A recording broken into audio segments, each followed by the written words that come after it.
కొంచెమైనా బుద్ధి లేదా మావయ్య నీకు? ఎంత మాట అనేసాడు? ఎందుకు అన్ని పువ్వులు కొన్నావు? అనవసరంగా కొన్నానా?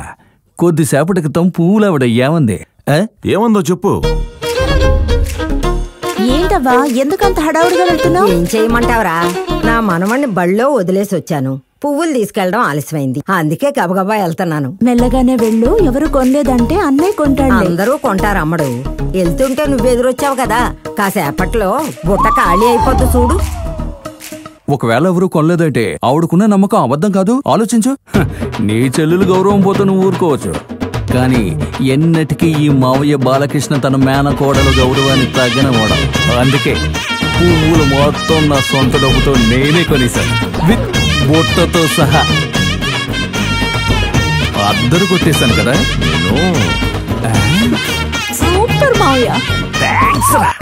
చూసావా అన్నయ్య, లవ్ అనేది రావడంతో మావయ్య కూడా ఆలోచనలో పడ్డాడుగా.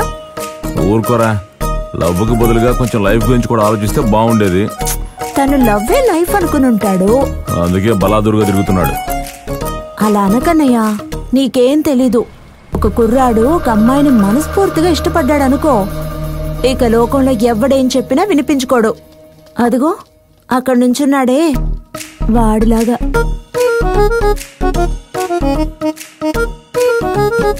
వీడు ఒక లవ్ ఫీలరే.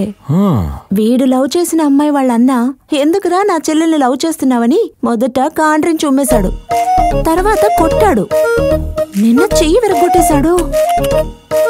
నిన్న చెయ్యరు కొట్టినా మళ్ళీ ఈ రోజు వచ్చి నుంచున్నాడంటే ఆ పిల్ల అంత అందంగా ఉంటదా? అదిగో ఆ పిల్లే వచ్చింది, నువ్వే చూడు.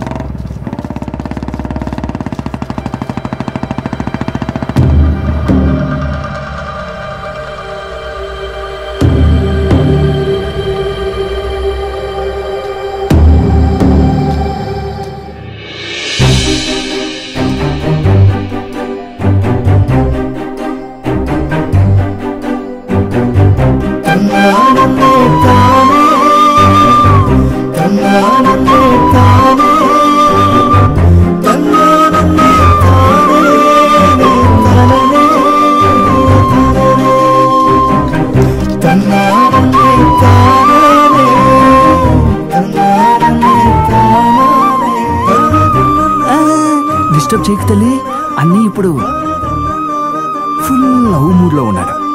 ఏంటి లవ్వా?